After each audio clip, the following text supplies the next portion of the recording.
ask you a question without you getting offended? Sure, Charlie Brown. What is it?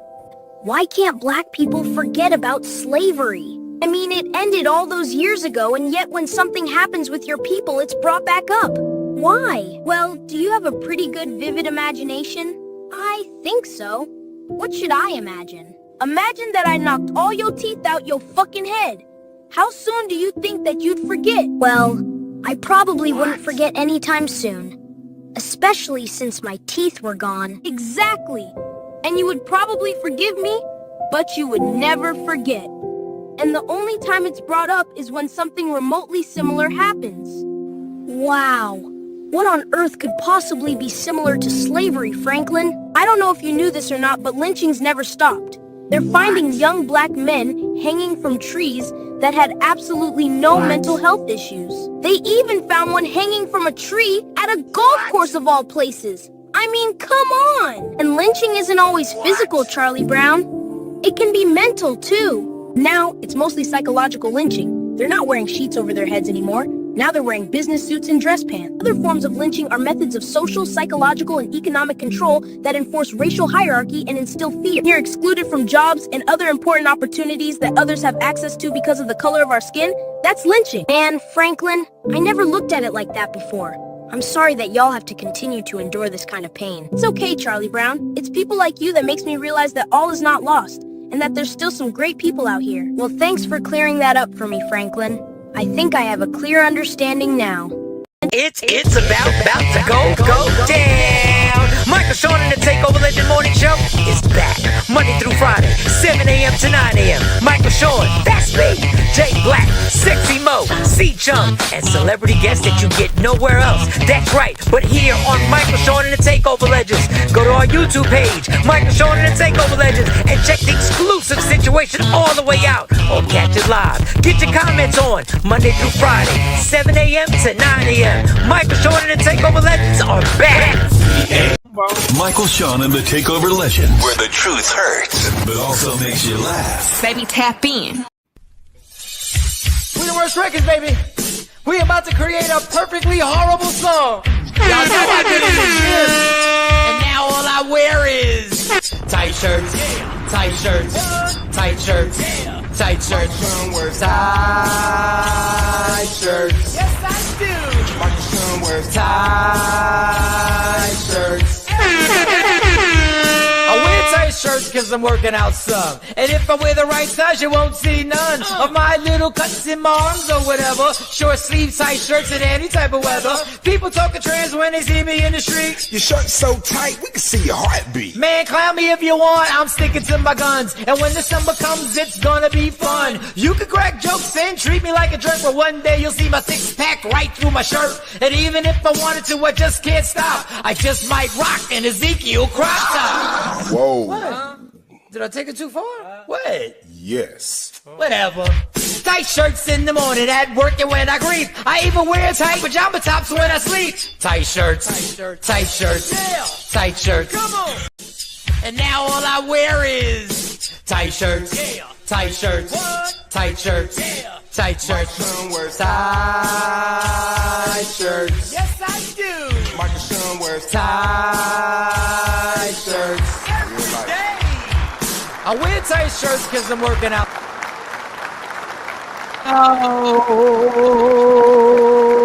Oh, we are in the building. Jay Blizzy, Jay Black. Dr. Aaron Smith, a.k.a. Fearless, has a court date today. So, your prayers and energy go to Dr. Aaron Smith, a.k.a. Fearless, that he don't get locked up. He keeps his composure and he represents it. And so we'll do that, Frank. So you dumbass nigga to the judge. No, you don't do that. We don't do. Don't do that to the judge, Doc. You need the judge. Doc, we don't need dumbass nigga. No. We don't need any of that, Doc. We need cool, calm, and collective. Jay Black, how was your night last night? My night was great. I watched all 4 episodes of the Diddy documentary. Yeah, man, I should have. I was so mad I didn't take notes. It was so many moments. So I know we're gonna talk a little bit about that a little later on. that was the consensus of my night, making sure that I stayed up and didn't fall asleep like Donald Trump in those cabinet meetings. Yes. That I was up watching Diddy. Did Diddy do it? But no, yeah, that was dope. And I need that Charlie Brown clip. That was hilarious and that was so real. I need you to send me that clip. Okay, I gotta. It's on here, so I'll just email it to you. I guess I'll just email it. Yeah. Good morning, LaShawn. LaShawn was up at 6 a.m. It looks like. Wow. 6 a.m. But speaking of the Diddy thing, I only saw the first episode. I didn't get home till like 8. One? Yeah, I didn't get home till like 8:30. 1, 3, and 4 were my favorite. 2 I could have did without, but I get what they was trying to do. But go ahead. So I saw 1. I just want to say, listen, it's fucking well done, y'all. No, it was. It was. It's well. I only watched the first episode, and the reason why I appreciate the first episode is I love that you are reminded in the beginning that he's going to court, but you're also, they lay out everything to the point, they lay the foundation of the creation of Diddy. Mm-hmm. They lay the foundation, they plant the seeds through people who ran his business. They plant the seeds on where the building of what Diddy became. Even some of the Biggie Tupac shit was stuff that I was like, wow, I think I knew that, but I'm not sure. And they start giving you the layers of things, of a tendency of his ability to get away with stuff. Now, what I want to know is, how did they? Now, I know that Diddy had a videographer following him during the trial. And I explained how they got that footage of him in his own hotel room, looking out the window, arguing with his lawyers. While the cops are next door looking at him across the way. So they must have gotten the videographer who actually did it. God, how did I heard the story behind that. And what they said was, so Diddy hired a videographer. Yeah, I saw that. You got the contract, you're my guy, and you're recording me because I want to do this thing afterwards. But what happened is there was one day where that guy couldn't work, and he sent in a sub for him, one of his homies. Hey, go film this particular day. So that person didn't have a contract with Diddy, and that's where all the footage came from that one day where that extra videographer came in. And that guy saying he never got paid, he never signed anything. So that's how they obtained that footage. That was just one day of it. And I was saying the same thing, like how the hell he would not release this? That is so crazy. So Diddy people screwed up with that one day, thinking that the contract went to whoever he subcontracted, and it don't work that way. And that's how they got the footage. Yeah, I wasn't taking notes, but I'm gonna take notes for the rest of it. But go ahead. I'm mad I didn't take notes. It was many things that irritated me. It was so many people that I was shocked at. It was some stuff that made sense, like his assistant, how she screwed up to me, and how the juror, because they even had they had 2 of the jurors on there, actual jurors that was from their perspective. That documentary was, Lady Q kept saying, oh my God, this is well done. This is well done. But this is my thing. It's on Netflix. It's 50. He was going to do it. Like, I think we got to start giving credit where credit is due. He knows how to do this. He knows how to put these productions. He knows who to hire. He knows the team to have. I wasn't stunned. I got mad at myself. So I'm like, what did you expect? What did you expect? It's masterful. Yeah, it was episode 4 is dope. Like I said, only thing I didn't, episode 2, I thought it would drug out the whole Biggie Tupac thing. It's like we've been there, done that, but it was a couple things. No. I needed people. And they just wanted to try to build you up to make you think that Diddy did it. No, I need people to be reminded that there's a person in prison right now. What's his name? Keith, who got himself locked up because he kept saying, damn, Diddy, when you going to pay the family? When you going to pay us for what took place? I think people needed to see that jealousy with Tupac. I think people needed to see the lynch mode of being jealous of people with talent, with actual musical talent, and see that they did set Tupac up. It allegedly. There's a lot of alleged stuff that in episode 2. And listen, we got to say alleged because we have to say alleged. Listen, you're not going to stress him to go do a feature on a song and then he gets shot up around the corner from the studio. You're just not going to get, you're not good. And that's what I mean about the layers. The layers of his ability to be a liar is amazing. To sit in front of cameras and to be a liar. And it started. Big said he didn't do. Lil C said, like, yo, I saw Pac down there. Like, I don't think Biggie knew about it. It was all you think Diddy played. Okay, JB. The second episode was so necessary. Yeah, it did get deep. But Sean is right too. It was a lot of info about that, and I love how episode 1, how they also showed that he was abused. I thought that was big. Like 50 didn't go all one way.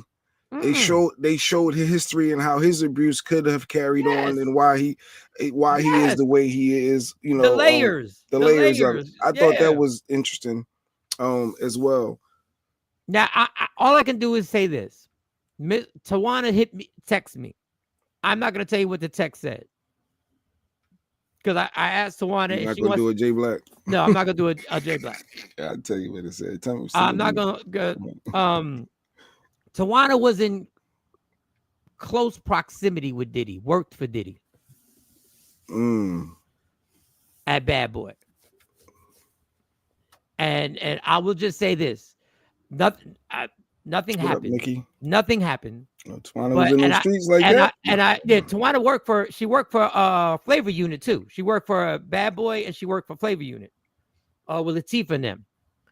But and I told her if she wants to come on and share, because some of the stuff she sent me, I was like, oh shit.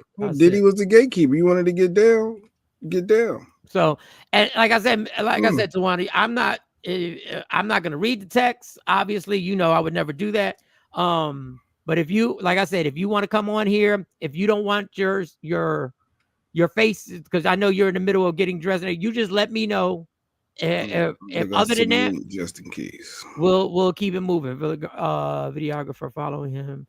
No, everybody has somebody following them now. When you're in entertainment, Ash, like that's the thing. But that's crazy. You're on trial for your life. But that was supposed to be my footage that I got for me. But he's I'm not thinking the world going to get this because I own the rights to this. Dude, this is mine. Why do you think he was doing it? Because he thought he was going to get off and he was going to use that content for profit.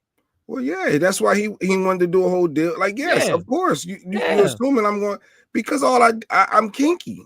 I'm not no sex trafficker for real. I'm not this whatever racketeering with these major charges. So I know I ain't gonna get hit with that. But the RICO charge had nothing to do with this. But he, in my opinion, has taken part in RICO activities his entire career. His entire career, he's taken part in RICO activities his entire career. Even denying that he had the Crips as security. He lied to people's faces on camera and said, I would never have the Crips. No, I would never do that. It's crazy how Groovy Lou is still around. Yo, he had so many people that was on his team that had percentages. The dude that owned 25% of Bad Boy, the Capricorn, he took it from him. Yeah, but he kept him working there. And and he admits he was part of the cult. He was the first. It was crazy how so many people was okay with going along with things that they saw that they knew was wrong, just to be in the mix until it backfired, and then they were that person. Then it's like, well, why ain't nobody saying nothing, nigga? You ain't saying nothing the whole time. You knew what was going on. Yeah, it was all down to the producer of the Diddy Dirty Money. Where do you get to that episode part where the dude broke it all down? Like he did the whole album, got nothing for it. And it was cool when you see somebody get popped. But now when you're on the other side of this, it's like, oh, now I gotta talk. Now I gotta come out. I think I was drugged. You know, I was this. But you was okay with it when you was in there dancing with Diddy. You were Diddy bobbing. Yeah, the same way. This is the whole way the world works. The same way these people who work for Trump, Pam Bondi, and the rest of them are gonna do the same thing when it all comes to trial, and they're gonna say why they didn't say something. But back to the point. I like the Tupac thing. The third one was I like watching the layers because this is the progression. It's the progression of where you wind up at. It's excellent. And listen, the only reason I couldn't watch the whole Oh, thing. Tawana's clicking in. Keep going. Finish your thought. Then we're gonna. The let only Tawana reason I couldn't watch the whole thing because like I said, I didn't get home till like 8:30. I didn't start watching it till like nine something. And then next thing you know, before you know it, it's 11 o'clock at night, and I got to be up at 5 o'clock in the morning. But I'll watch the rest of the day. Whatever they said, he said. Oh, she said you can share the text. Well, Tawana's here. Tawana's here. Oh, He was in the bad boy office. I mean, we were up there a couple times, but we wasn't there every day. But yeah, who knew? So, Who knew? Who knew? We was going to get our clothes. You know, we were just going to get clothes. Yeah, we need to show.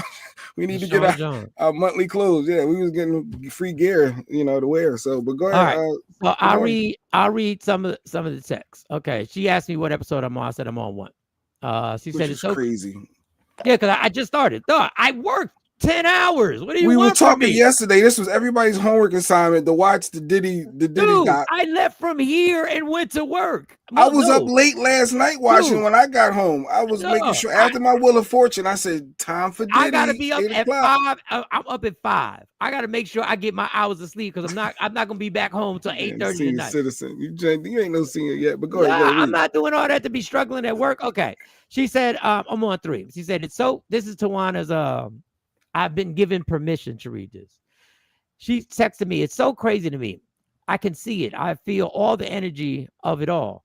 So yeah, I get it. I was around it all for a hot second. So yeah, that makes sense now. That this perspective is put in it. It's really an odd feeling to watch this documentary at the point where they show how he lured women in who work with him. It really freaks me out. I don't mean for this to sound like I thought I was all that, but at least 2 times he tried to get me with little things. Crazy. I didn't go for the bait. Not that I even realized it was bait until later. I may have been caught up in this drama if I had went for it. First, he attempted to get me to take the strange powdery vitamin mix for my water. Next, there was a time he had me go into a booth to say some lines on a song for him and Jay-Z. The studio was totally dark with some candles lit. I remember being so nervous, and his assistant, Mita, was there, being mean and angry as shit as always. I think there was a strange situation between them two. She was always mad and she looked overworked. It's amazing how God knows best. I left Bad Boy on my own because of the vibes Felicia, my immediate supervisor, was giving off. Cold, mean, and crazy. But mainly because she said she sent this really cryptic message in a meeting starting that in 30 days, blood was going to come down the walls of the studio. Very odd and cryptic. I decided I would leave before she could try and fire me or some weird shit. I was only there from February to September of 99, but it's definitely made an impact on my life. I'm thankful that something always stopped me from approaching him with a true desire to ask to move up in the organization. God only knows where that would have led. For so many years, I kicked myself for not speaking up, but I guess God knew better. And I said, amen. Yes, you were protected. Thank God. She opened up. Well, good morning, Tawana. She's here with us this morning. Unmute yourself, Tawana. There you go. Good morning. What up, girl? All right. So you also said that's take the drink. I would figure most people would take the drink. So before we get into the drink thing, you also feel like this is triggering. It's really strange. How triggering was it, and what were there any particular aspects of it or parts of it that triggered you? I guess for the simple fact, can you guys hear me okay? Yeah, you're good. You're good. I guess for the simple fact, like watching different parts, Michael, I know you didn't watch the entire all the episodes. I didn't finish watching the last one, but just listening to like even the Misa part and the Kim part and how Kim was a receptionist, and here I was, this receptionist sitting in, in the studio. And so like the little things, like he didn't seem mean to me. He seemed very like, at times he could be fun, but I didn't, I just always kept my boundary because of, what people said, like, you can't be careful what you do because people will want you to do certain things to work your way to the top. So I just always kept that in my mind, but it wasn't like anything crazy like, "Oh, you're so cute, take this drink." It was just like simple. He was drinking something and he offered this little thing. Now it could be simple. It could have just been when vitamins first came out in the little power packs or whatever, but Mhm. I don't know. What if it wasn't? What if it was something different? There were constantly messenger bag people coming up, and I thought, like, I'm just naive. Like, I don't know what they're delivering, but those were the guys delivering, weed or whatever they were delivering. So I don't really know what was in that little pack. Mhm. And even to the point, I'm sure Jay Black saw at the end, Conrad. That was a associate at the studio of mine, and I just saw one day how he kind of did this girl dirty. And I just always, something protected me. It's not that I was so smart, like these guys are, dirty, they're bad, but just me being naive just was like, no, they're all this and I'm just gonna play. So it just could have been me. And I think that's the part that's triggering. It could be anybody, Mm. and it could have been me. So I don't know. That's just how I felt about it last night while I was watching it. And even like the Kirk bro, I've seen Kirk bro in the studio. He's loosely related to me, ironically. But Wow. by the time I met him, I think he was already in the throes of it. Jay watched more of it. Um, he was already seeing the bad sides of Puff and done with it because that was Mhm. 99. So I don't know when I think he officially left in like the early 2000s. Hmm. But yeah, it's just kind of like weird. It brings it all from like an inside perspective rather than just kind of outside people. Like these are people that I actually saw and have been around, and it was just I mean, eye it's opening, scary. but a little strange. Yeah, it's just very interesting. You're But one like you're that one could have been wrong move you. away. Yeah, you're one move Right. away. You're one wrong decision away. I also thought something was interesting. He had this obsession with knocking off people's women. First, it was the Albie Shore situation. They showed that. Then it was Misa with Eric Sermon. Eric Sherman, they showed that. Then it was knocking off Suge Knight's side chick, which Suge Knight then they told the story when Suge Knight's boy got killed, who they think Diddy had that done. He grabbed Diddy and put him in front of him. And while the shooting was going on, and the dude just turned around and walked off. I thought that was not, I shouldn't say interesting because somebody died. I thought that was a dangerous and telltale sign of what Diddy was using in the background. But the hidden people side chicks and being obsessed with other celebrities, women, it so made me feel like I was watching a little episode of what Drake's done his entire career. Like this is the shit that Drake. I'm like, what is the obsession with trying to go after these men, women, and even getting so Well, desperate to spend it's $50,000 on power. Suge's side chick? What'd you say? It's power, just being able to, because you can, you'll conquer. You got to show that you're the man. And so I think that even the short time I was there, that's when Puffy went from being Puff Daddy to P Diddy to Diddy, and that girl Mita that I mentioned, she would introduce the new name. And it's just power with people. And I guess the same for Drake. I don't follow Drake like that, but it's just power that I have all this, and what's next, and getting more. Because once you have everything, what else can you do besides try to get Mm. more? And I will give 50 credit for this. The one thing I saw, now this has nothing to do with the women. The one thing I saw is that Diddy is trying to get Clyde Davis to sign. And you're telling me that Diddy went in with that first Biggie album and Clyde Davis just gave him the deal? There were no strings attached. Now, y'all know allegedly the rumor is Diddy and Clyde Davis, that was a couple. That was a sex couple.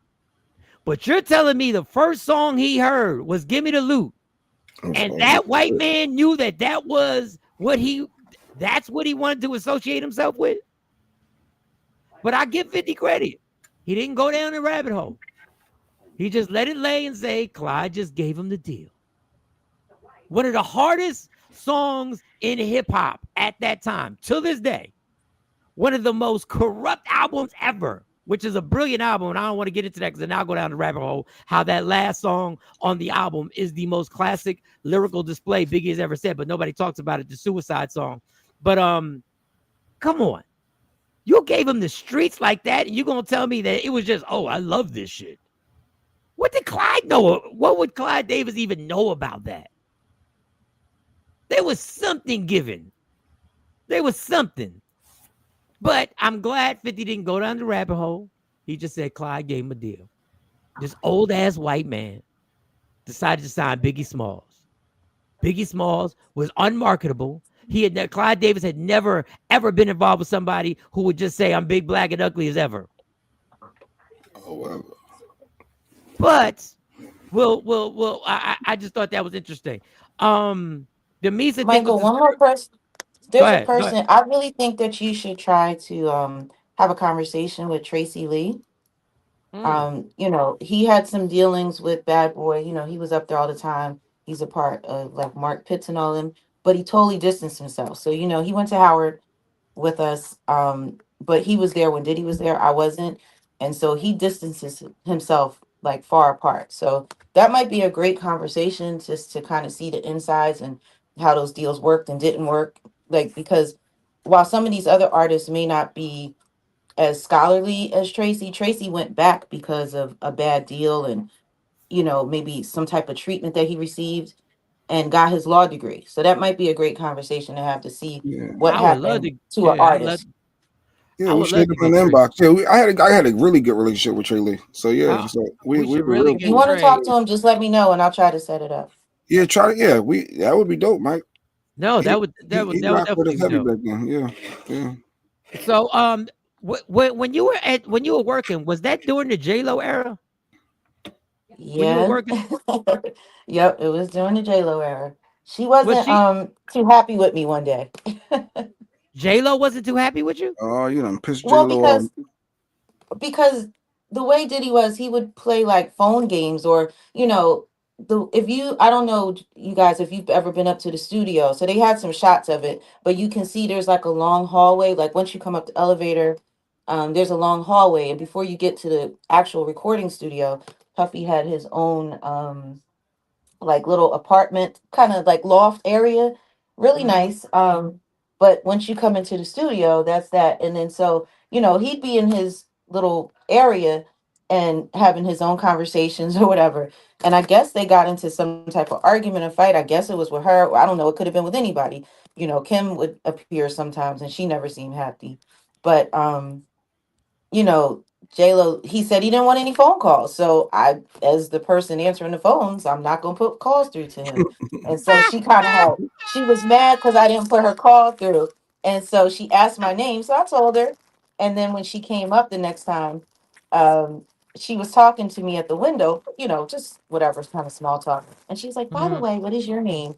And so I told her, she's like, oh, I think I spoke to you the other day. That was me. But I mean, what am I going to do? Put you through? And he said, not put you through? It was always just like these games with his security. He could fool them and trick them, and then they're in trouble if they don't know where he is. It's just a lot. I can see the manipulation again. Never mean to me, but I can see how the manipulation happened amongst people that maybe worked in a different capacity, a little closer to him. But yeah, J Lo was there, and I thought their relationship was fine. I mean, they seemed to like each other. They followed each other around like little puppy dogs in the studio. Like I didn't see any problems. I didn't see any signs of abuse. One of my friends asked, well, he must have been hitting on her too. I don't know behind closed doors, but they seemed okay. Yeah, I mean the Misa thing of beating her into the car. How old were you when you were working there? Why are you trying to put my age on blast, Michael? What um, I just I I mean, think were you no, I 20? was I was 27. Okay. 27, light skin, long hair. Okay. Yeah, Yeah. she was a But yeah, target. Yeah. hey, I got you live today. Don't say nothing slick. Oh no, they right. No, I mean, it was a good learning experience. At least I thought at the time, like to watch somebody, he was a perfectionist. If he wants to put the work ethic in it, unfortunately, the artists weren't getting paid, but you definitely, like, I think Jay probably saw when the girl from Dirty Money, Babs. she was like, he's going to make you famous, or Babs, yeah, you're going to make you famous. You may not be rich, but you're going to be famous. So you know who all the artists are because, he worked hard, he marketed them, and we knew when we saw that navigator at night. Remember, I worked from 6 at night till 2 in the morning. I'm like, oh God, he's gonna be here all night working. So, it's definitely is it might be beyond dedication in the way he works, but he Right. definitely is going to be there and make it happen. And so that's what I took away from it. So fortunately, I didn't get caught up in any crazy stuff, but no FOs, none of that. But again, I worked at night, so I couldn't even do some of those parties that probably happened because I was there at night. Wow, that's crazy. The crazy thing is when I saw Craig Mack, I when I was working at Hot 97 with Jonesy, people would be outside the building. I don't know if Jay was with me that day. I don't know if you would join the show. People would be outside the building. You know, it's dark out. It's 5 o'clock in the morning, whatever. And there was a dude with a hoodie on, and he said, "Yo," and I said, "Oh, here we go." Right? I said, "Here we go." Yo, what up? And he took his hoodie off, and it was Craig Mack. And he said, "Yo, can you get me up to see Jonesy? I'm cool with Jonesy." And at that moment, I'm sitting there going, "What the fuck am I supposed to do?" Because I don't know if he's telling the truth that he's cool with Jonesy or not.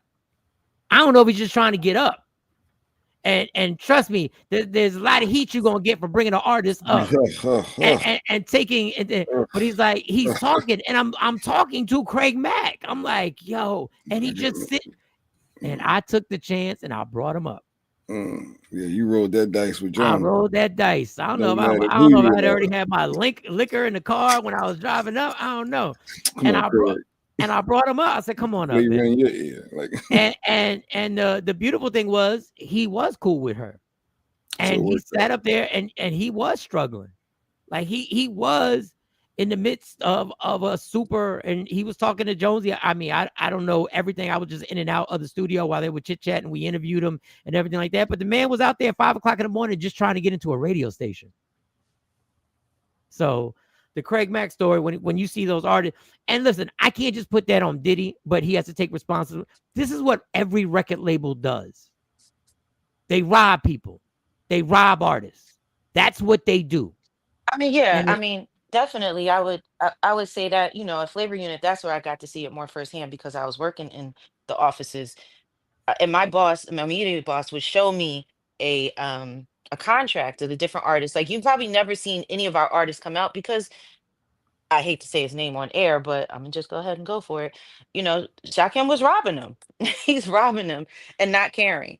Like I think that what I saw the difference between him and Diddy was that Diddy is actually going to put the artist out there. Is going to at least get their face to the world. Our yeah, artists are just there and he's getting a paycheck because we had a deal with Warner Brothers. So I'll give him, I'll give Diddy that credit that at least they got out there, their faces, their music. But at our company, nobody was really getting out there. If Dana doesn't count, Latifah doesn't count. She was in a whole different situation. That's his business partner. The rest of the people, yeah. he's just making money. So like when I don't know if it was Kirk Burrows or somebody else was talking about like a shell company or the money wasn't really gone. That's how I felt like this is what I'm watching. These people think they're going to be something one day and it never amounted to anything. So everybody's wasting their time. For somebody like me who wants to build a career, you're only as good as the products that you're putting out. We're not putting out any products. So at least at Bad Boy, people were working, they're putting out products. Now, all the other dirty stuff behind closed doors, that's one thing, but definitely a Flavor Unit. That was crazy. Now, and to have that many groups, and the other thing I was talking, we're talking about the Diddy documentary. Tawana is one of our OG listeners and watchers, and a good friend of mine since I was like 15 years old. So and she worked for Bad Boy, and she worked in the Bad Boy studio for a short time. The one thing Andre Harrell did was allow, when he fired Diddy, for Diddy to take Biggie. What the fuck? He probably didn't see the vision as Diddy saw it. But the album was done. They had the album. So I'm gonna let So you. that's what I mean. Andre Harrell didn't let you get this off. Andre Harrell didn't see Biggie's situation and where he was part of the culture. But you're gonna tell me Clyde Davis did? This is a whole lot, but I'll go down Well, the rabbit hole. That's why I don't I produce. think, That's I why I don't think that, produce. I think that Puff is a visionary. He sees things. That's his gift. even though Yeah. like to the point where Mark Curry is saying, so Mark Curry was a person that was around during that time. Shine, that's when I was there. A lot of people were around, but Puff is a visionary. He's going to figure out how to make it happen, market it, and that's what Andre used out of him. But Andre may not have seen that in Biggie. As Biggie said, I'm black and ugly as ever, the girls don't like me, all the things. He might not have just seen the bigger vision with that. Puff has that gift. He has that eye. He has that ability to turn something in. I mean, the girls from Total, they're not spectacular, but Yep. we all know their names. Hmm. And he made them look Kima, however Keisha, cute and sound Perion. cute and whatever. Let me, and then I'm gonna let you go because I know you got to go to work. I know you're in the middle of getting dressed. So when and I keep going back to the the J Lo. So when you working when the gun situation at the club popped off, No, I that happened in like December. I left in September. God, you couldn't stay it a little longer. God. No, But no, no. J Lo made it clear to you. Next time I call, no matter what he say, patch me through though, right? That was the takeaway. No, she didn't say that. She But had a smirk about it, but she ain't say it. I'm different when it She ain't comes to say these it. calls. Yeah, but Oh no. she's not different than Diddy. That's the crazy thing. We always looked. I always said that was. I mean, I understand the culture and understand they being the same, but J Lo was huge. And he pulled Yeah. it off, and then he had control of her for a while. I guess Benny Medina said after the gun situation, Benny Medina was like, "No, you out of here," because she left and was never to return. Yeah. I mean, Technically, but in the you got to public. remember Puffy and Benny were doing business too. So Yeah, that could have been, yeah, and he yeah. would come up there looking all like he's a, I don't know. Benny's like the pretty guy, pretty nails and all the things. Yeah, he But gay. He gay. and well, you Not said that it, that, not that, me. that not that that makes you gay because you have pretty nails, but I mean it's pretty obvious. It's the streets, everybody, Benny's Benny. And one last thing before I'll Go let you ahead. continue the conversation. And the only other reason, like I said, well, Diddy never did anything to me, and I had this conversation with you, Michael, that one time me and Shine got into this big, silly, immature argument, which almost turned to a fight. And all the people were gathered around because there's like one glass Right. wall on the side. He was mad. He was calling me a bitch and he thought it was funny. He was in that studio up front. And so I ended up, because he kept saying it. So it was over the phone. So I called his mama bitch. And so he got mad. Right. So we almost got into this thing where we were probably about to fight, but Mario Winans went and got Puff and Puff stopped the fight. Now, maybe he just didn't want a lawsuit and have to pay for it, which I probably wouldn't have even known to sue. But um, yeah. Let me So see. he didn't let me get Stories. beat up. He didn't let me get beat Man, up.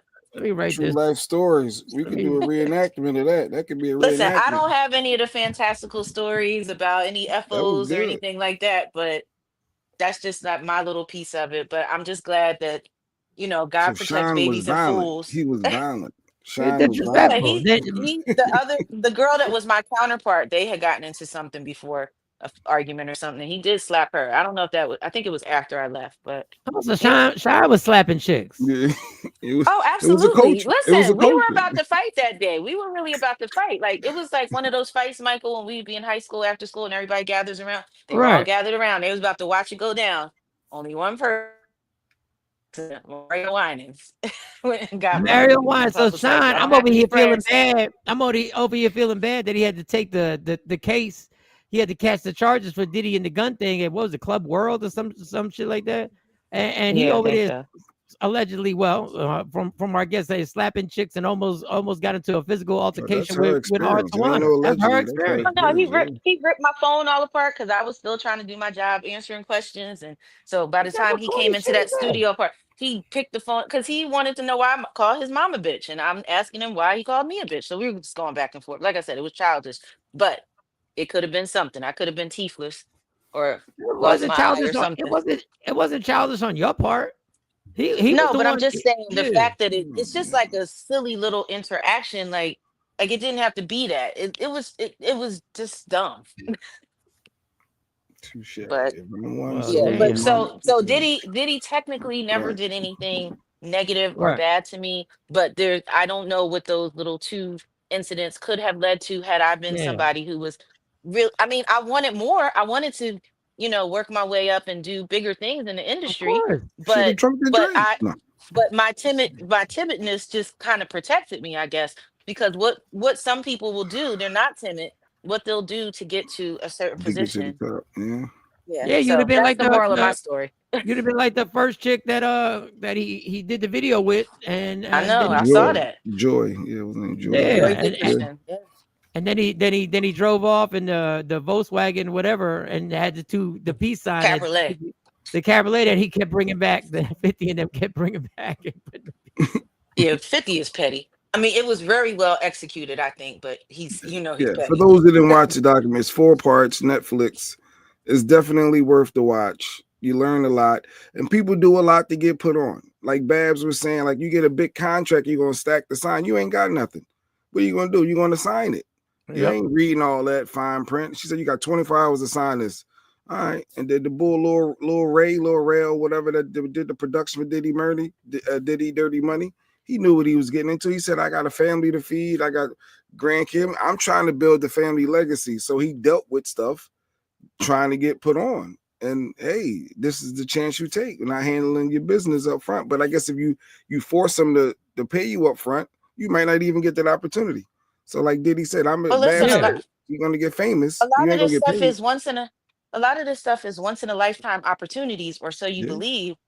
I mean, even like when my daughter, I showed Michael, she did the Chris Brown concert. She had a few seconds to decide if I want to go on stage, and she had to sign some document. I'm like, did you read it? She was like, no. But what are you signing yourself away to? Is the point. And I think that's the conversation that you have to have with But Tracy it's Lee. Chris Brown, mom. It's, But what did I say? This game, the lust of fame and the lust of moving up in his business is a dangerous thing. Yeah. It's a dangerous game that you play that can change your life forever and I put mean, you in the darkest of places for the rest of your life. And you're like, what the hell? That's why when you look at Mace said it himself. That's why I got out. it wasn't a lot on Mace in that documentary though. It was only a but little Yeah. well, bit. there wasn't, I mean, there wasn't a lot of Little Kim. There wasn't all No those people that Farnsworth were always Bentley. there. It was Yeah, zero. I They mean, just all of showed those him once. people But were yeah, there during that period, and they used to, be there regularly every day. But they're probably like, I'm not saying nothing. You're never going to see Mary say anything. You're never going to see certain people She just they're can't. just like, Mary can't mm-mm. say anything. Mary knows she too knee deep in the dirt. She too knee deep in the dirt. she was there from the uptown, very, very beginning. When you got that much money, drugs and around you, and you got and you starving to be famous, and you have co-signed too much shit that you don't ever want people to know that you co-signed. You took part in too much stuff that you don't want anybody. We caught. You say something, and guess what? We caught. But with Diddy's childhood trauma, getting $60 million checks at a time, like how could you handle? That's a lot to handle at the same Yeah, time and too. and we also have to remember Diddy was very young. I mean, they show that he was Oh like yeah, he was super 19 young. and Yeah. 20. I mean, even for us to be, if I was 27, I remember I was there because it was like his 30th birthday was around the time that I was there. So I mean, he's young. He just too much power at not, he just didn't have the wisdom to do it the best way. If he wants to show off. I mean, and then we have all those insecurities that they pointed out up front, which, again, like Jay said, is very well done, or Michael said, is very, very well done. You paint the picture of why he needed to be or became who he was because of all the things that transpired in his life. And I've had this conversation. I said this on this show a billion times. If you want to be a star, you will be compromised. Yep. If that's what you want, you will be compromised. One way or another, nobody ducks it. Yeah, If, oh, My friend Kim says all the time, you got to be willing to do something, whatever that something is. You got to be willing to do it. Or she has this whole thing. She's very much a conspiracy theorist, where people wear certain things that protect them, or it's a sign. She gets into all of that. But yeah, there might be things you have to be willing to do. And again, that's what I went in with the theory. Like, I don't want to do nothing, so I'm not going to ask Puff, can I move up? Or can I have this other position? Because I didn't want him to ask me to do something that I didn't want to do. So run the risk of me putting myself in a situation or getting fired. You have So, just integrity. Nice. but anyway, I'm gonna let you Yeah. guys All right. go. All right. all right, Good. girl. Thank All Thank right. you. you. Appreciate Tawana you. Coleman, ladies and gentlemen. Tawana Yeah, Coleman. Tawana Coleman around. Tawana Coleman, ever say, right here. And we do. We be having people. We be having people that are in the mix. That's been around. But Tracy Lee would be dope to get Trey Lee on by Storm Entertainment. And listen, I'm gonna say this, and we're gonna keep it moving. And this is why I tell y'all, I am not a Jay-Z hater. I respect his talent.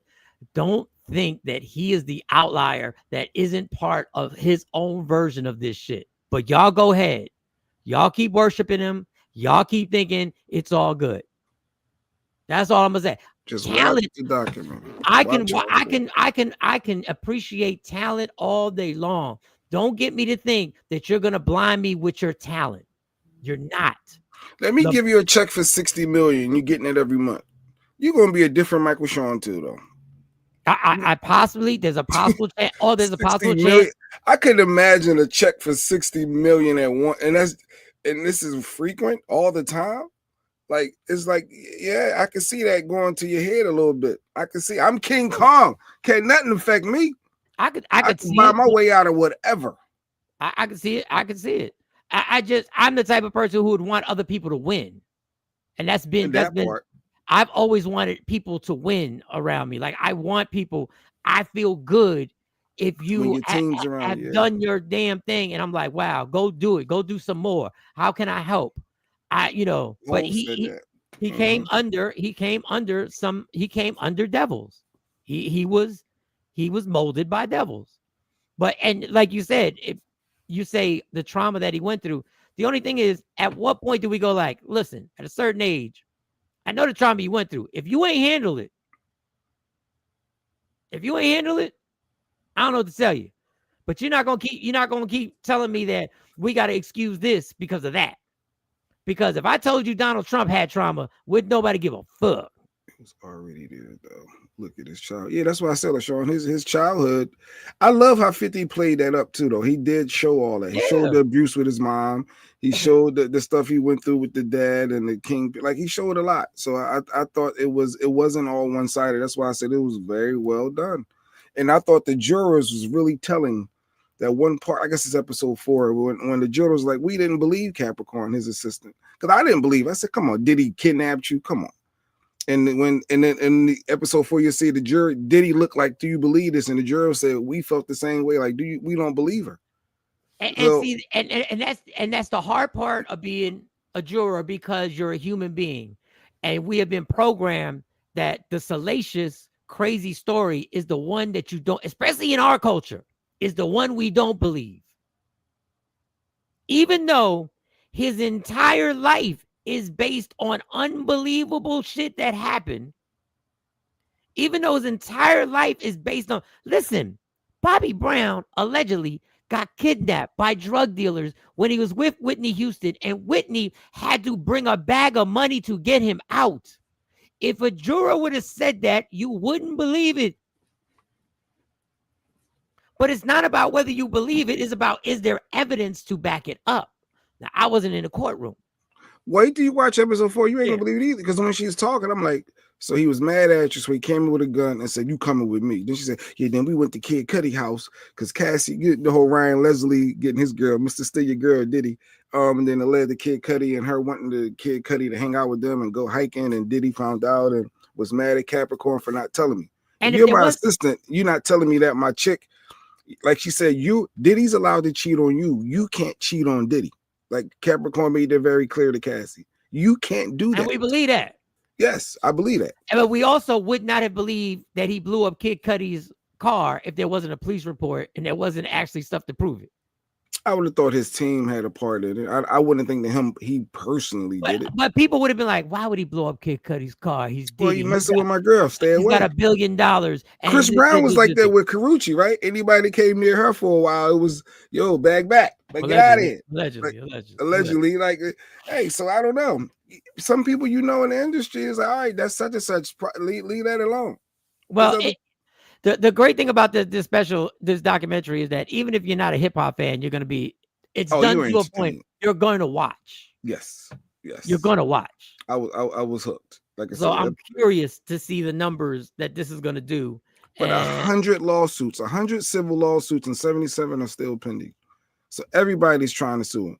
He even got the part where he called Kalina from Diddy Dirty Money to say that, yo, Dawn doing this and I need you. This the part was gangster.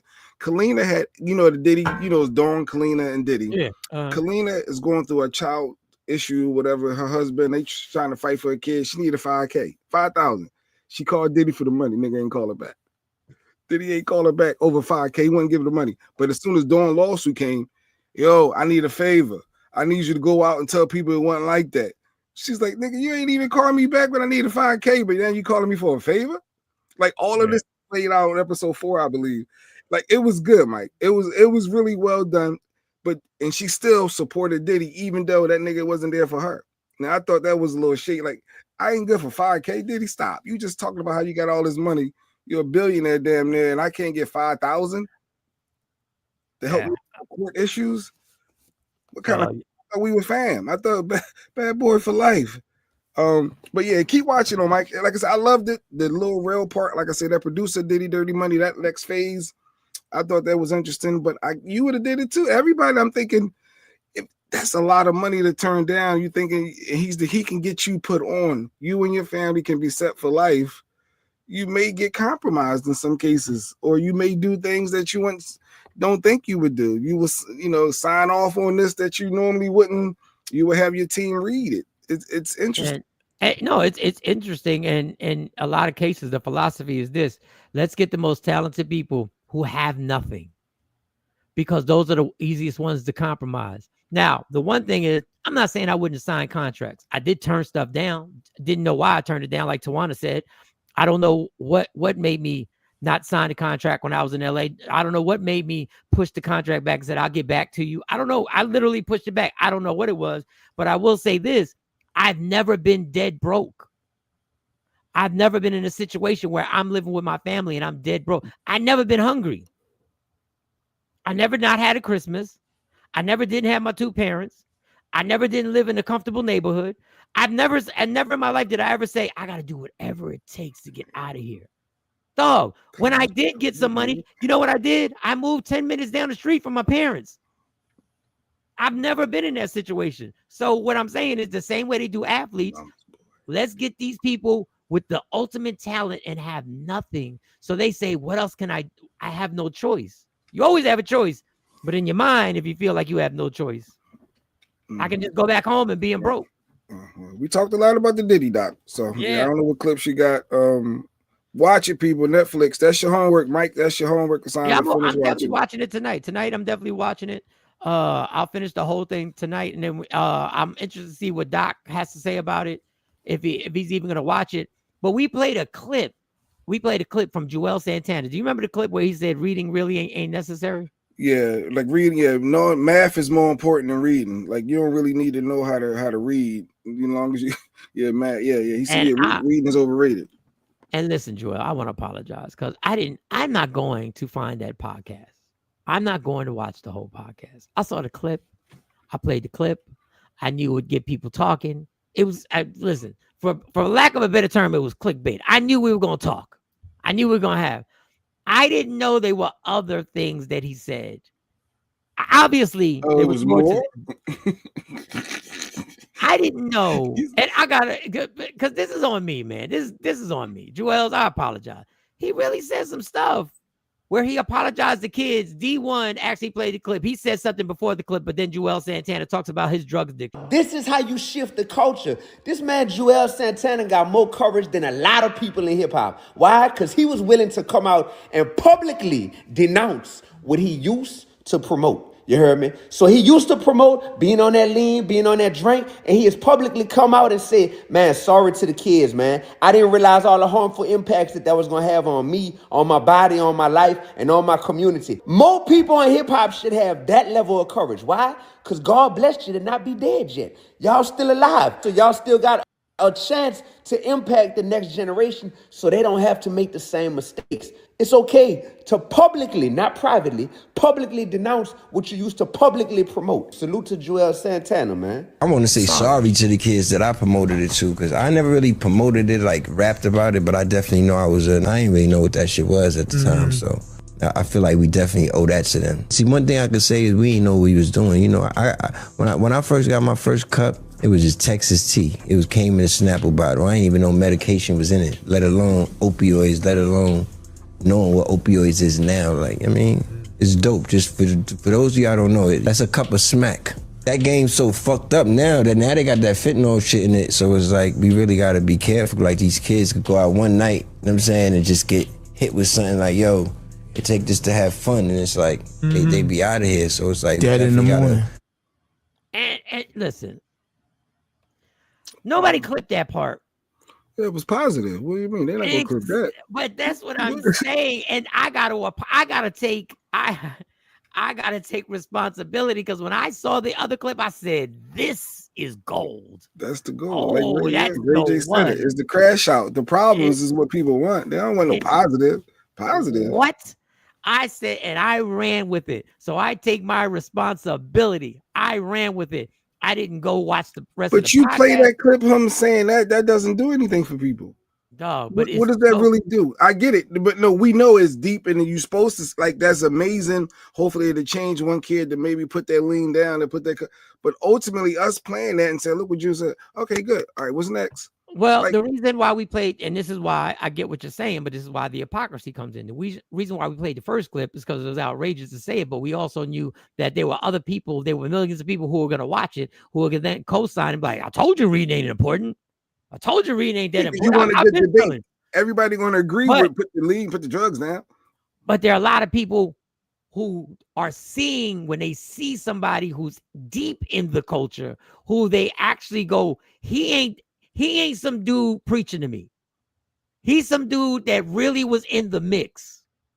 He's some dude that I saw on Versus with Dipset and the Locks. And he's telling me not to do it. And it hits different for a kid who sees the way he dresses, hears the way he talks, and goes, I might want to. He's a cool kid. He's a kid. He's the one who, when they see on the block, they want to say what's up to. They don't want to say what's up to me. I can tell them all day long what alcohol does. They don't really. There's a part of that society that don't want to say what's up to me. He still has a status where you can say that's the dude. Even if you don't know his songs, you know he's affiliated with something. You know how we are. We're infatuated with somebody who we think is important. Yeah. But it's the culture thing, right? I mean, you know, have you ever taken lean? You ever drunk the drink? Nah. You never did all that? Never did. I know you said you had allegedly. Allegedly. I heard people around you. People around you. But as kids growing up in that we don't know. I would have going to a house down J Street near, like, going into a house, buying lick with the pills and everything and drinking it, and you don't know what's in them vials. Used to yellow, green, like the different colors, 2-on-2s, but as kids, allegedly, we used to do that. Just go down J Street, get your lick, get your pills. You're doing your volumes, which you drink. You don't know what's in them vials, but you're doing it. It's so stupid when you think about it. Like, we went to random houses allegedly, and brought cough syrup that was mixed in with all this other stuff. Like, who knows what we were taking allegedly. And that's just dumb. And like Jules said, no, put that stuff down. What are we doing? Chasing highs for what? But it was just dumb. But the lingo that you use to describe it, right? That's so powerful because that's a dope lingo. We like being able to say twos and twos and getting the lick and going to J Street. Our lingo makes it sound so fly. Where was you at? Yeah, I was on J Street about to cop this lick. About to do this. That lingo, when you're young, that shit is everything. It sounds like y'all were doing something that is like, look, they was out there. Yeah, the yellow, the red. It's enticing. The yellow was it. Allegedly. The yellow was it. Allegedly. Allegedly. Yeah, that's the dumbest stuff ever. Like, dumb. Dog. There's a lot of details, but you're saying allegedly. No, it was all allegedly. A lot of allegedly. Allegedly. You dumbass nigga. There's a lot of details going on. Allegedly, that's what I was told. Allegedly. He broke down the whole crime. He fucking.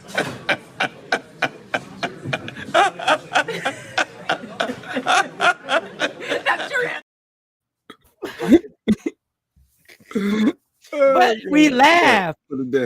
But that cultural, that and it's not just for us. I'm gonna say cultural for us because it happens all over the world. It's marketing, and we are the kings of marketing. We played a clip. We made poverty. Our culture has made poverty sound fly as fuck, where people are like mesmerized by it. But even the way you described it, if I'm a 19, 17, 16-year-old and I happen to be around that clique, there's a chance that I'm going to be like, let's go. What is it? And no matter what happens, you're going to claim you had a good time doing it. From what you remember, yeah. So shout to Jewels, man. I apologize, but you said you said something about Ray J. You said people like to crash out, and we played the clip where Ray J was talking about people like to crash out, and he just recently crashed out with his family, but he had another crash out. No. You know, he had a crash out with Jay-Z and Beyonce. He got a problem. Oh, Lady Q was showing me something. Yeah, okay, go ahead. So you know his sister B, Brandy, and Monica are on the tour. Jay-Z and Beyonce have been popping up, and Ray J had a problem with something about what they were doing. For y'all to come to every one of Brandy and Monica shows and never say what's up to B, and take all the pictures and all. I mean, it just, I don't like it. And I love you, Jay, and I love you, B. Please, we look up to y'all.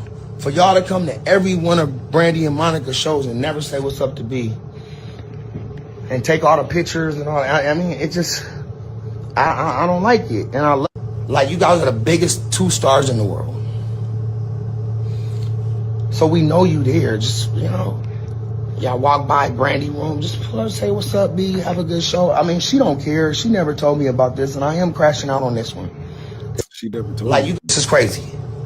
But as a brother and a fan of Jay-Z and Beyonce, like we want to take some pictures with y'all too, and we want to say hi, and we want to be inspired by the inspirational words that you got. All right, so he's upset that they've been to the concert. He said they go to all the concerts. I believe they just went to the one at the Barclay. I can't see them on tour. Yeah, I can't see them. Like, yo, we gotta go see it again. Every set, we gotta go to every city. Warm up the jet. Brandy and Monica are in Tulsa. What's the tour dates? Tulsa, here go J and B. Yo, Tallahassee. J and B. Here we go. J and B. Fort Worth, Texas. Backstage, J and B. They there. They had all the shows. We hitting all the shows. Not even just like the New York and LA. Nah, they're gonna be in San Antonio. Warm up the jet. We gotta go see Brandy and Monica. Yeah, I can't see that. I can't see that. Yeah. I can't see that. I can see them doing the LA show. I can see like Brooklyn. going to I can see them doing one of the biggest markets. They in town, they pop up to some go do the show. Yeah. They call Walt Reeder Jr. up. Walt got him squared away. Yeah, I'm sure Walt Reeder made an exception on the comps that day. I'm sure there was an exception made on that one. Michael Sean and Jay Black couldn't get in, but I'm sure Beyonce and Jay-Z got in. I saw Ray J saying she scrolled right past him. So what caught your eye with that? Like, was he had fact legit? Like, what caught my eye was he made me laugh. That it made me laugh in the beginning, but then I was trying to figure out. Like, I'm thinking of, okay, two sides of the coin. Number one, maybe Beyonce and Jay-Z don't want to bring that type of ruckus, because when they pop up, they're not popping. It's not just Jay-Z and Beyonce. They don't walk around like that. The attention goes everywhere with them. And they gotta bring people. People have to be around them. They can't just, you know what I'm saying? Like, they can't just walk. So maybe this is on the side of Jay-Z and Beyonce. Maybe they just didn't want to bring that type of distraction and take away from the fact that this is your show. Because if Beyonce and Jay-Z, especially Beyonce, if Beyonce walks into your dressing room, you are now not the biggest star in the room. The biggest star in the room has entered the building. Mm-hmm. The biggest star of the room sucks the oxygen out of the room. You were just that person. You were just it. You were just here. You were just You here. was at the top. Everything revolved around you. And then Yes. when she walked in, it's like, Brandy, who? It's like, let's just say we have a show. It's a big show. We back at the garden, but now we in the main room. We in the garden, right? And we performing, right? And I got the family. Jay, you got family. We got Takeover Legends members all in there. Everybody's like, Mike is up. They look, Mike and Jay, they here. And then Dave Chappelle walks in. I'm not up anymore. Get out of here. Hey, Dave. Or let's just say Kevin Hart. If Kevin Hart walks in, the room stops. Yeah. Everything stops. And now everybody's like this. Oh shit, that's Kevin Hart. And once he walks out, oh, good luck, Mike. You know, you nice too, Mike. Can I get a pic? Kev, can I get a pic? Yeah. Okay, so that's on Jay-Z and Beyonce's side. Maybe they're just trying to be respectful in knowing what they bring to the table if they come in there. Now, on the flip side, maybe they just didn't fucking feel like walking into the dressing room. Maybe they just didn't. Maybe they just didn't feel like it. Maybe they were keeping 100. What are we going to talk about? What are we going to say? Maybe they were just keeping it 100. The fact that they came and supported the show. The fact that Kelly's on the show. I forgot. So is Kelly like the opener or something? So that's why so now this starting to make sense. She's there to support her sister. Oh, she wasn't even there for you. It's about to go down. Michael and there for you. Good point, Afro Queen. Thank you, Afro Queen. That's why we're a fan. She was there to support Kelly. It's about to go down. Michael Sean. See? It all makes sense now. It all makes sense. What are we doing? What type of show is this? Yeah, how did we miss that, Jay? How did we miss it? I'm like, dang, shit, Brandy Monica fan. She said, women power. She's supporting. That's what I thought. Support the women. No, she was supporting the woman. It was Kelly. It's about to go down. Hey, Jake, they were there for Kelly. Dumbass nigga. They were there for Kelly. It all makes sense. Yeah, we missed that. We missed it. We missed it. And I'm sure Kelly like, yo, B, come out, support me. I'm doing yeah, that's my sis. I'm gonna be there. Yeah. Like yeah. Now I have a whole nother thing in my head. Like Beyonce's at the house, like, yo, let's go to this Brandy Monica concert. It's in Brooklyn. I can see Jay-Z going, for what? Like, and then she go, Kelly performing. Oh, my bad. My peoples. Oh, yeah. My bad. Ray J, why you mislead us? I'm becoming a Brandy and Monica to. Yeah, you forgot to say Kelly. They were coming to Kelly. Her group member, her childhood bestie, like it's like Mike having, yo, Mike, I need you to come to support. Hey, I'm having this event. Mike is gonna come to the event for me. Not for the other people. That's the headliner. The other people. Yo, Mike ain't even swing by. He ain't even He came for Jay. He was supporting Jay's dressing room. They was Jay's dressing room. What are we doing? That's crazy. No, she wasn't there where pictures all over social media where her and Kelly hugged up, taking pictures and smiling, reminiscing. Boy, bye. She wasn't there. Oh, yeah, she did take pictures. She took a lot of pictures. They weren't with Brandy and Monica, but she took a lot of it. I heard they went live. They did a live. Dame Dash called Puffy's documentary nasty work. Oh, 50 clap back at Dame? So 50 and Dame going at each other a little bit? All right. A little sidebar there. But all right, Ray J, hope you feel better. Ray J, this song goes out to you, my Ray J. motherfucking friends hate your bitches.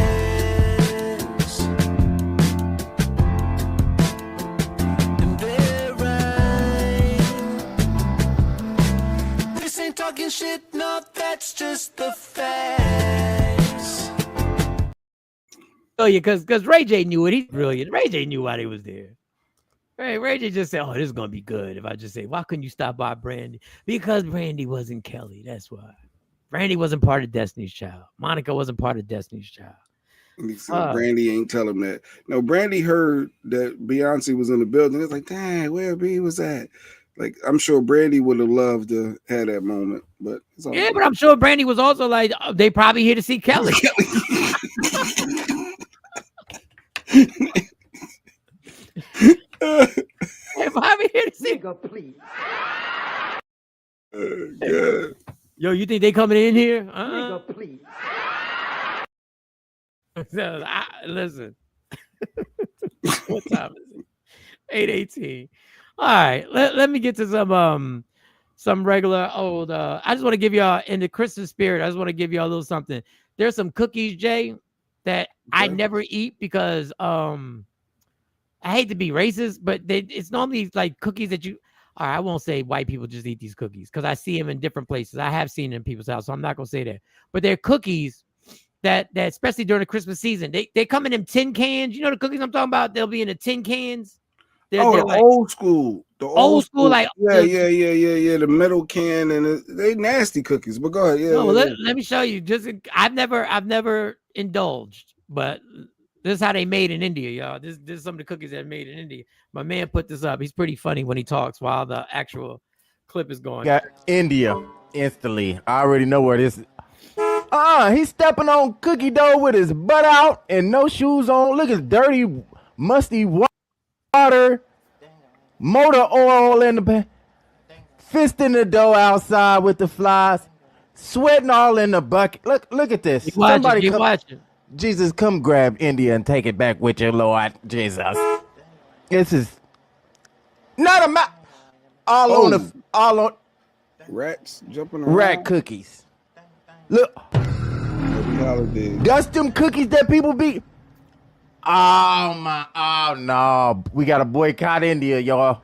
Anything that got India on the back. Lord, I never knew them cookies was made it. I think I had some of them when I was little. That's why I got sick that time. I'm telling y'all. Okay, they said I love the little owl over. They got them cooked. They got them in the store right now. That's K-Day's fave. That's what you be eating. K-Day's fave, K-Day. K-Day. Yo, what can we eat, man? I have so many what can we eat? They ain't doing interviews in parking lots. You mad Netflix chose me and you're doing it. Listen, they like Oreos. Yeah, I saw the thing about Oreos. I don't know what we can eat no more. I don't know what we can eat. Yeah, the Danish cookies. Allegedly. That's how they get made, and they're right. Yes. Dedicated to Ray J. Ray J K-Day. I don't know if y'all eat those cookies. I don't think you like them. I don't know what else we can eat, Jay. I don't know. Yeah, you got to be careful. I'm studying under a person right now on changing to being vegetarian for the new year. I got a lot of things. I got a lot of plans. Oh, you one of them New Year's resolution type? You trying to refocus? I'm always anti-resolution. Because by March, everything that you said you were going to do, you realize it ain't happening consistently. But go ahead. But if you just take one or two things and you stay focused on them, but she's giving me the options: Danish cookies in the blue can. Yes. Right, so I'm trying to get the options to see if I can cut. I love hamburgers. I love chicken.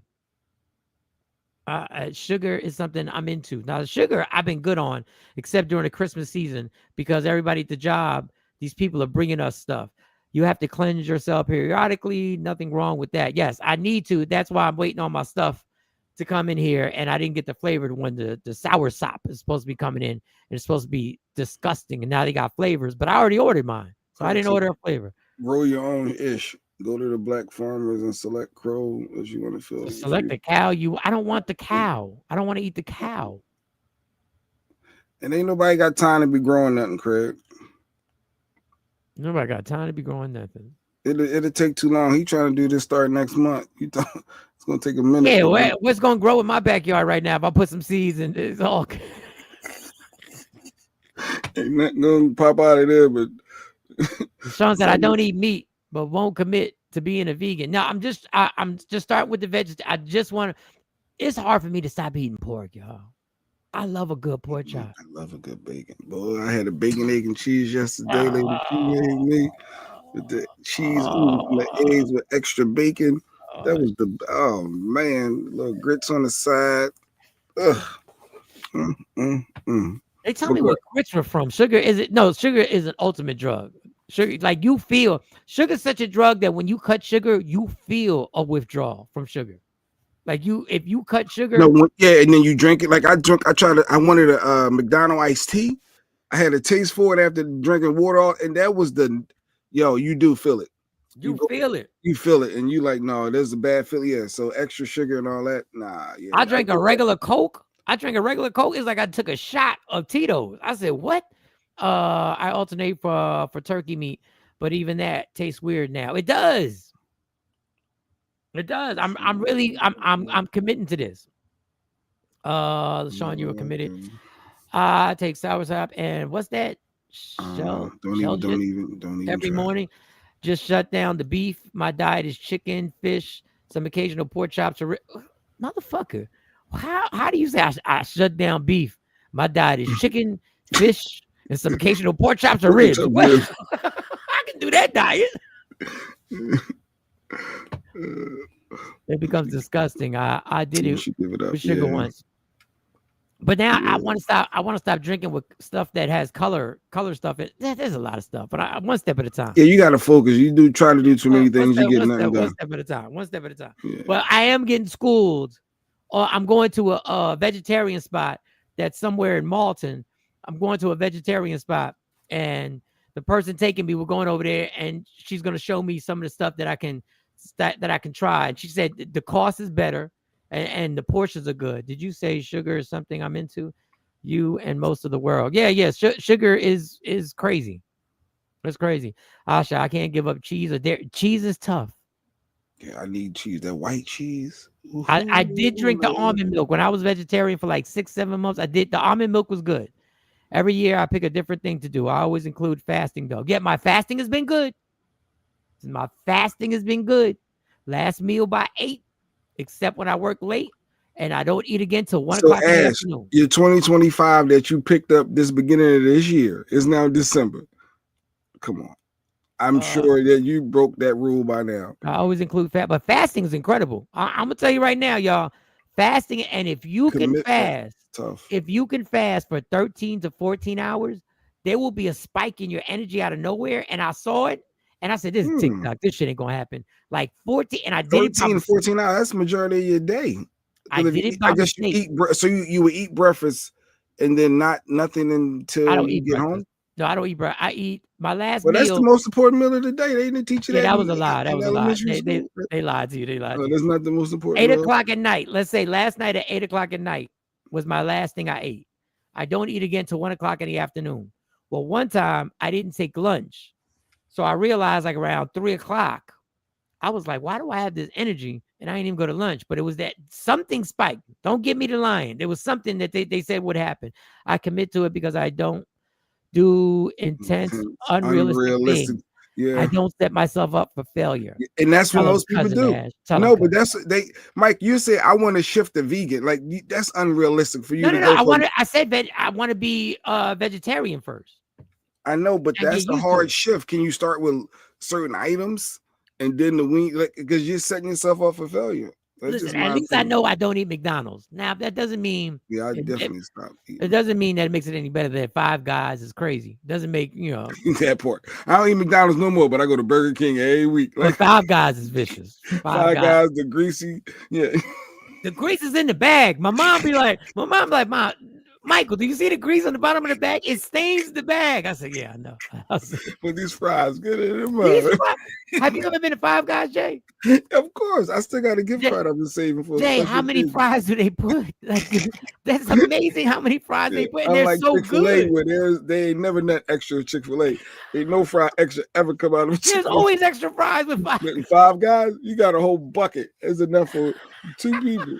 Yeah, they do. It's real. If you've been to Five Guys, stop playing with me. I would do it periodically. Ain't bad. I would do it. See, that's good. That's good. Five Guys, I had to stop. I was about to be fat again. Because they opened a Five Guys in the plaza that I work in. Cajun fries. Oh, Stacey McCann. Whoa. What was Stacey saying? Right.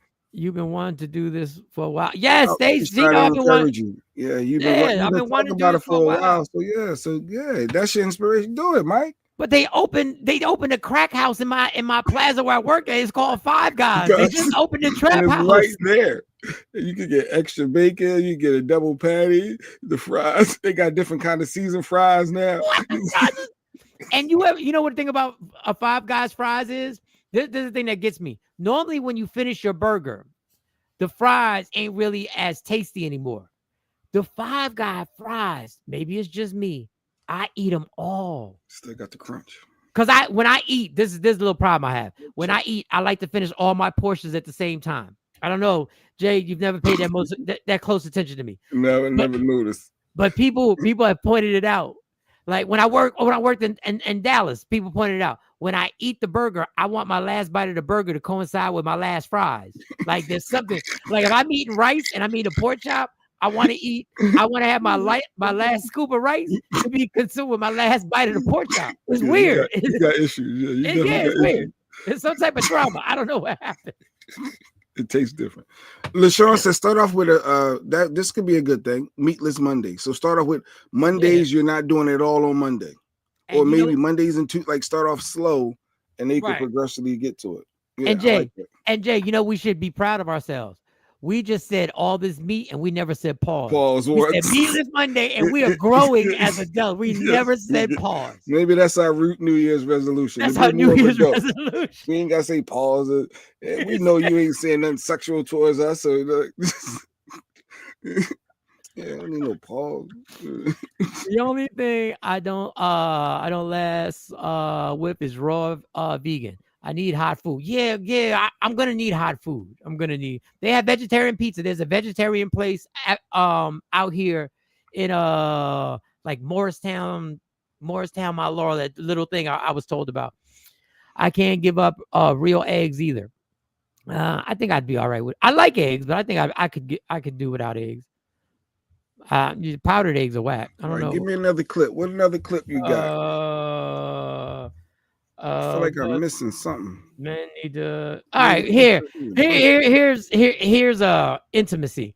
Okay. This is the 5 things that women want in intimacy that men have been missing, and a man made this. And I'll play it. Where's the lies detector? Let's see if we got a lies detector. Let's see if I can get the lies detector drop. Because I don't know if Stacey's watching, so she gonna be like, he ain't followed none of this shit.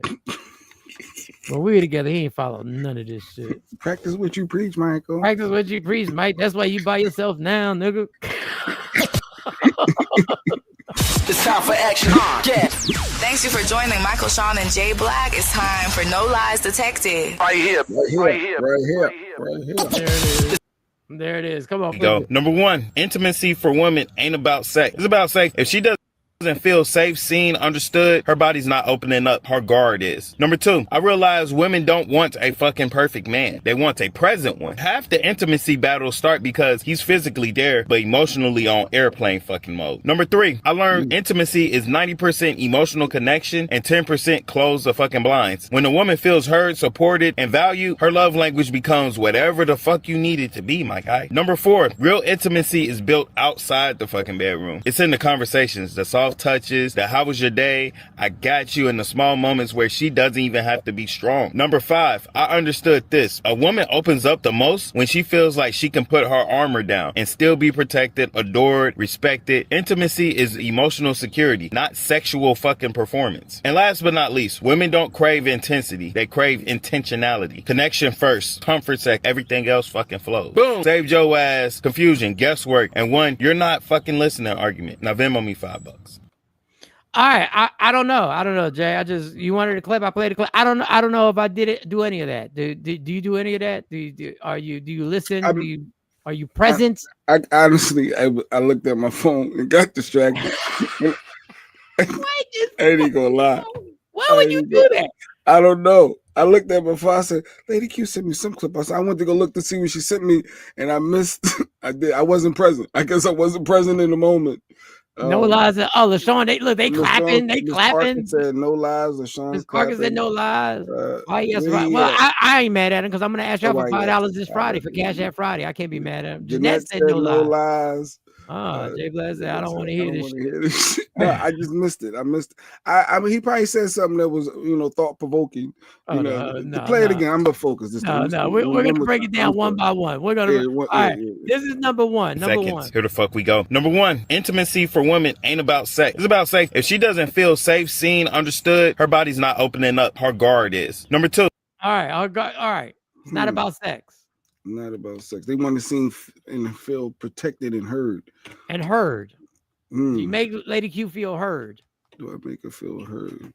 That's as she coming in the Stacey, room. Did I make you feel heard? Why am I playing these games? I was thinking the same thing. I was going to say that. I don't want these answers. I don't want these answers. Never make Stacey feel. Did I make you feel heard? Were you heard? Okay. All right. Let's go to number 2. Maybe we'll do better on number 2. Skip that. Come back. Yeah, I don't think that was a good one. I don't think. I realize women don't want a fucking perfect man. They want a present one. Half the intimacy battles start because he's physically there, but emotionally on airplane fucking mode. Number 3, I learned.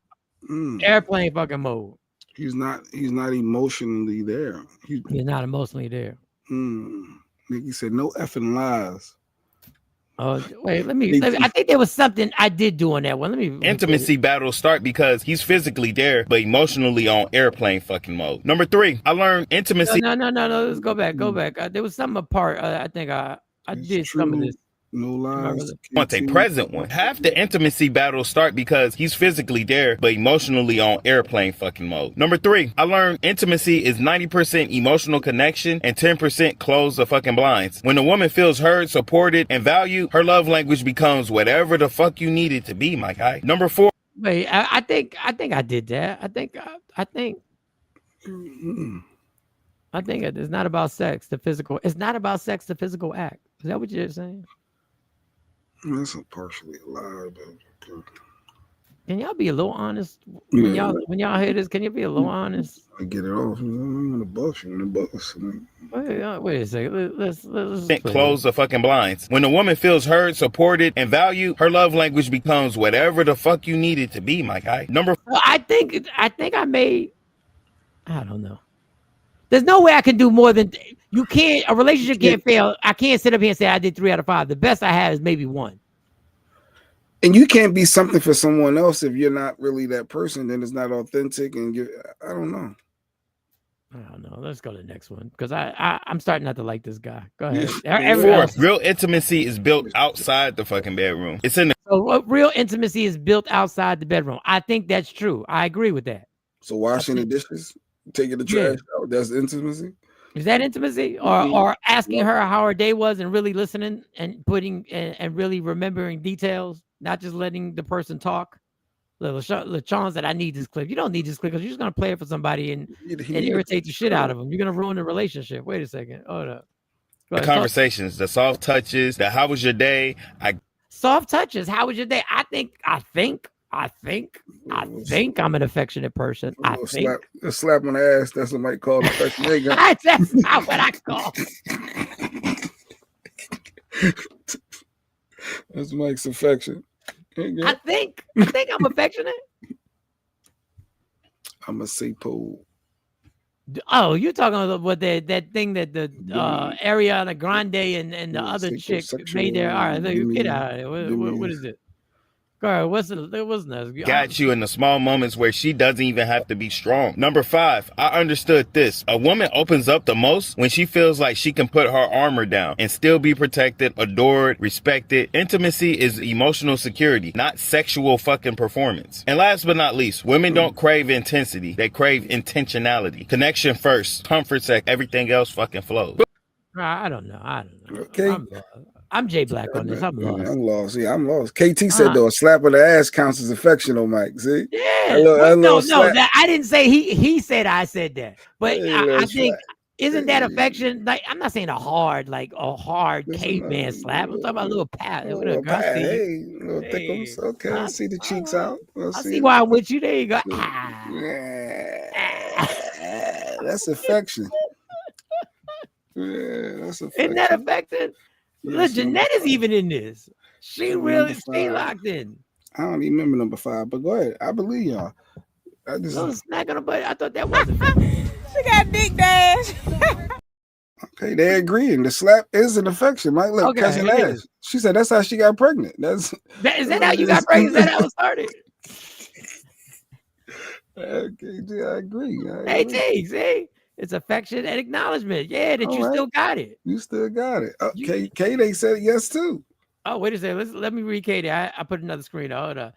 Yes, having some intentionality, asking about your day or how you are doing shows consideration, which is a type of intimacy for a woman. All right. But do I have to respond after you? Do I have to say like that? I would assume you have to respond. Because I can see me say, "How was your day?" And really, do we really? But yeah, I guess you got to be engaged.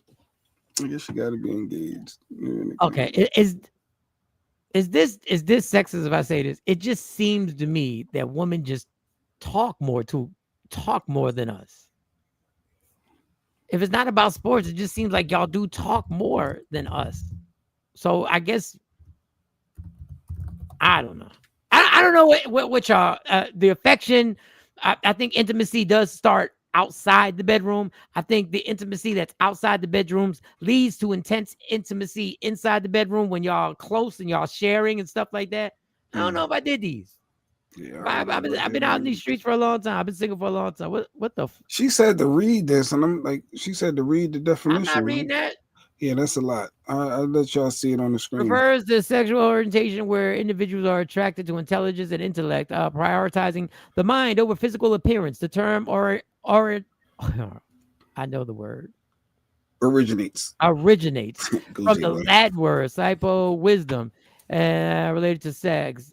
Demisexuality, on the other hand, describes individuals who are sexually attracted to someone only after forming a strong emotional bond.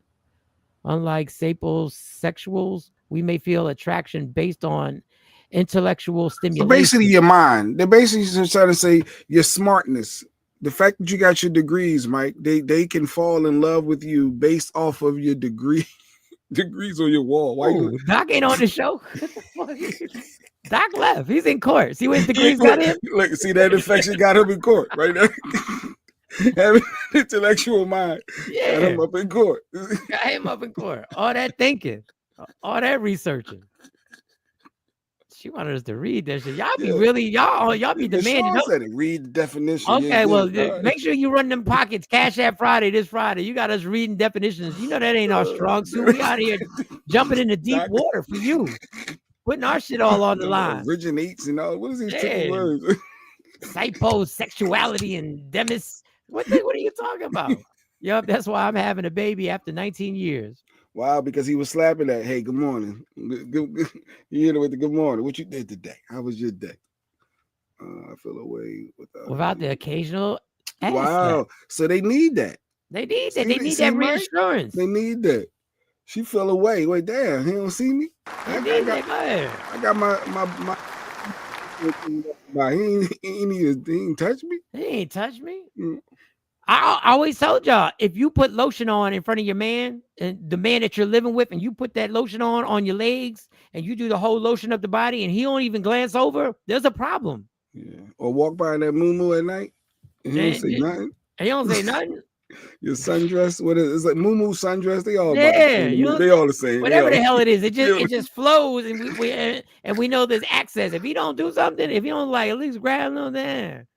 Mike said, you know, we can't read. Yeah, you be fucking around like demanding shit out. You here for the personality. We Joel Santana in this bitch. Yeah, right, what are you doing? Like, reading is overrated. Reading is overrated. Mentally and emotional connection. Where we at? Yes. But if you put your lotion on in the morning time and you ain't got to tell your man, you know, I gotta get to work. If you put that, if you ain't never told your man why you putting the lotion on and you lotion the legs, and you don't have to tell him, I gotta go to work, Mike. Stop playing. If that's never, they might be a problem. Just saying, it's not a guarantee. They might be a problem. If he just keep it moving, he'll never bother you when you get out the shower and you don't say that thing. I just took a shower. I'm about to get dressed. I hate when y'all say y'all just took a shower. Like having sex with me makes you dirty. I can't mess with you. I'm already clean. Now I'm messing with you. Now I'm messing with you. Bitch, who you talking? Fucking friends hate your bitches.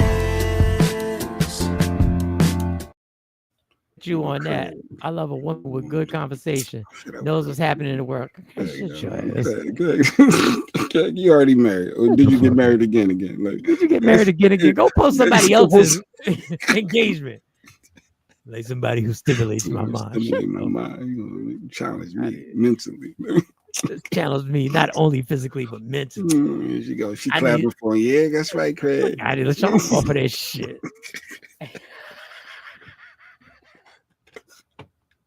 Oh God. Long shirt with the bottom of your cheeks out. Look, LaShawn trying to find a man. LaShawn out here, boy. LaShawn, she ain't playing. LaShawn ain't playing with that. Nah, y'all know what y'all doing. Y'all know what it is. Y'all know. She got dick dash. Out of here. Right. That was a no lies detected. That was no lies detected. Pull another one. Pull in the pause. Another one.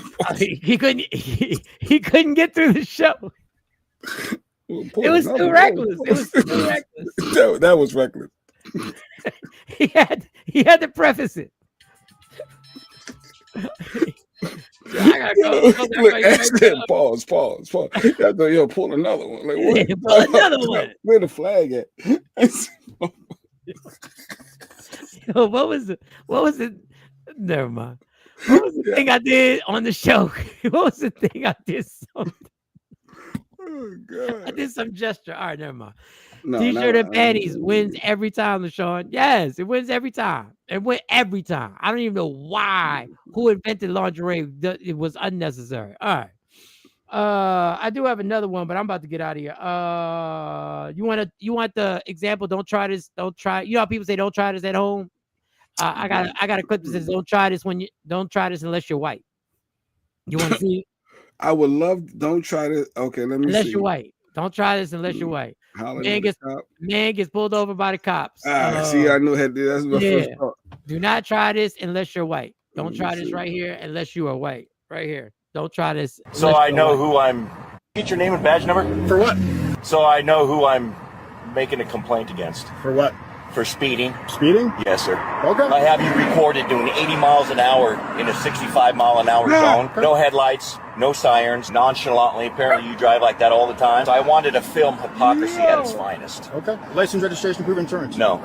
Yes. No. Yes. No. Because now you're in. No, I'm doing nothing. If you're going to start this, get your sergeant over here. License, registration. Get your sergeant over here. Get your sergeant over here. License, registration. Get your sergeent over here. License? No, I ain't giving you. Get your sergeant over here. You pulled over on a traffic stop. If you just started watching, this is what we call do not try this unless you're white. I didn't pull over on your traffic stop. I pulled over here because I had to answer my phone.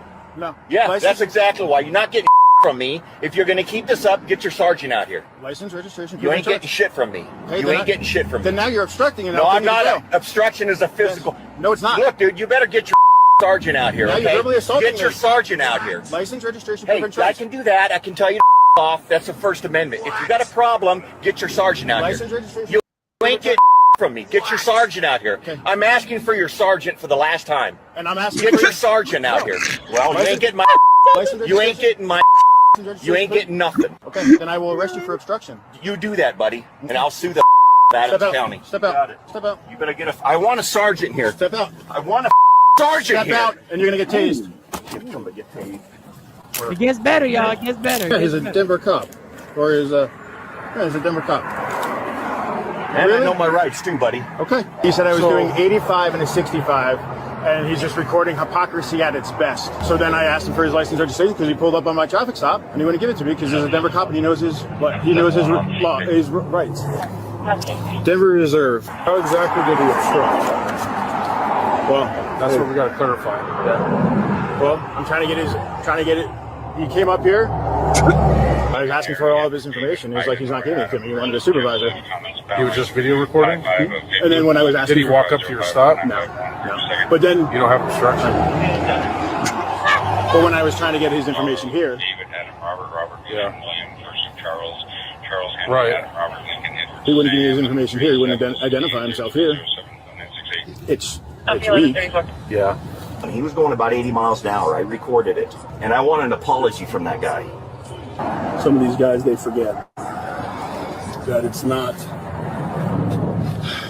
against the law for someone to videotape your traffic stop. It's not against the law for them to pull on the side of the road. It's not against the law to make a comment. I will apologize for the sheriff's office. I'm sorry it happened. It shouldn't have happened. You ought to know better. So I will bite my tongue on that response, sir. Yeah. Well, I'll see you in court. Okay, sir. Have a great day. People, do not try this unless you're white. Wow. Not only did he not get arrested, he got an apology. Now, he was right. He was right. A cop was driving over the speed limit. He wasn't chasing anybody. No sirens were on. He was just driving, breaking the law. And he got recorded by another cop. But not only did he not get arrested, he got an apology. And after the apology, he said, I will see you in court. They in trouble. Mm. Do not. If that was Jamal. Try this. Unless you are white. I don't even suggest the average white person do it. But unless you are white, don't ever try to pull this one off. I'm just telling you for your safety. Once again, he was right. Telling you for the last time, get your sergeant. I'm telling you for the last time. Now, of course, he was a Colorado cop. He was a cop. He had no jurisdiction there. Yeah, he had no jurisdiction, but he knew the game plan. He knew the game. He knew the assignment. We can't resist. All right. He said, wow, Katie said, wow, yeah, white privilege at its finest. No gun pulled. And when the supervisor came, the supervisor didn't even try to back up the story. The supervisor said, that's weak. He said, yeah, this was weak. You know you ain't got obstruction, right? You know that. They didn't even try and formulate a plan. They didn't even plant evidence. They didn't even search his car illegally. Yeah, I smell weed. They didn't even say I smell weed. I got a reason to search. I smell marijuana. I smell marijuana in this bitch. I smell opioids. What does opioids smell like? They don't have it. When was the last time you smoked in this car? When was the last time? Wow, yeah. We get nervous. Cops pull us over. That's not our first reaction. Or we ain't trying to call a cop out. We just want to keep away at all costs. You go your way, I go to cop. Oh, he went the other way. Good. I don't give a damn what you do. Just get away from me. Last time I got pulled over going to the wedding, when he came, I had my hands on the steering wheel. He said, no, you can put your hands. You can get your hands off. I said, you sure? He said, yeah, you can put your hands. I said, all right. Not have you been drinking. You smell like liquor. I smell alcohol. None of the mandatories. Yeah, I smell alcohol. I see a little slur. You slurring a little bit. Slurring a little bit. All the subjective stuff. I think I hear a little slur. Hear a slur. I hear a slur. You got any medical conditions? I smell you on probation. I smell probation. Still pissed. He got texting me about you and Doc talking about shooting a cop, and he has been going off. That's probably why he ain't been here today. I never said anything about shooting a cop. He said y'all said something about shooting a cop. Dr. Aaron Smith was talking about Tupac and what he did to off-duty cops who were beating somebody up, and he shot at the cops. That's what he said. He said, I watched this show, and that's what y'all gonna talk about, shooting cops? We out here risking our lives. He's been pissed. He's been on a ramp, sending me all type of clips and everything about the police and how they help people. And you got that, KT? I smell probation. I smell probation. Probation violation. I smell probation. Yeah. You report. Yeah, you're not supposed to be out of state. You're definitely out of state. I smell. Cypher was so mad he texted Jeanette too. 2 in the morning. Told you. What the hell is going on? He texts Mike. He texts me. He mad. So I had an emergency. Let me tell you something. If you would have watched the show, I had an emergency. Monty had an asthma attack. I had to go run and get her medication. If you watch the show, thank you, Nikki White Chocolate, because Nikki actually hit me up. Is everything okay? I said, everything's cool. Lady Q was asking me to ask. I said, if there's something wrong, he would have told me. But go ahead. Say, Mike says emergency. Did you check on the?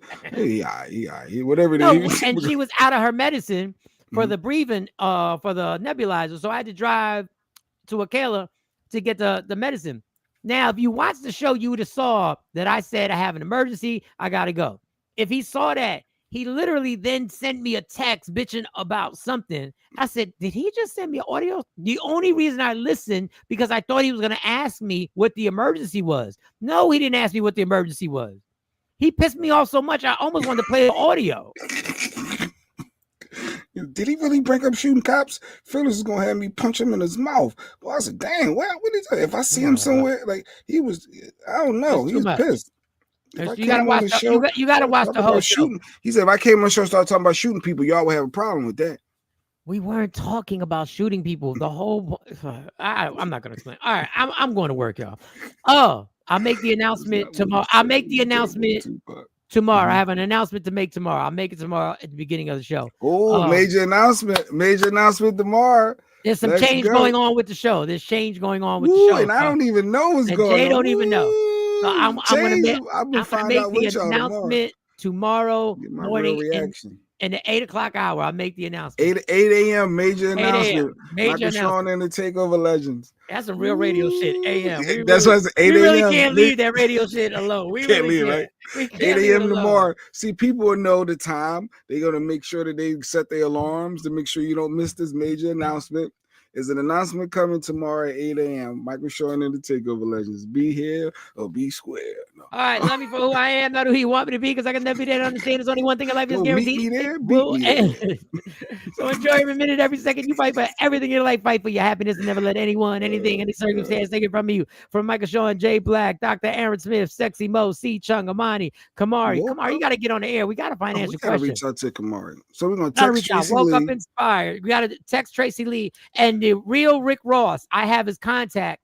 Shay Moore gave me his contact. She did an interview, so I'm going to send a text message to try and get the real Rick Ross on the show. God got me, God got you, God got us. Get that Woke Up Inspired. Like 40% off, 50% off. She got some crazy stuff going on. Something going on. Check the website out. Check it out. Black Friday, Black Saturday, Black Sunday, Black Monday, holiday season.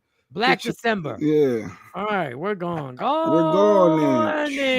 Michael Sean and the Takeover Legends, where the truth hurts, but also makes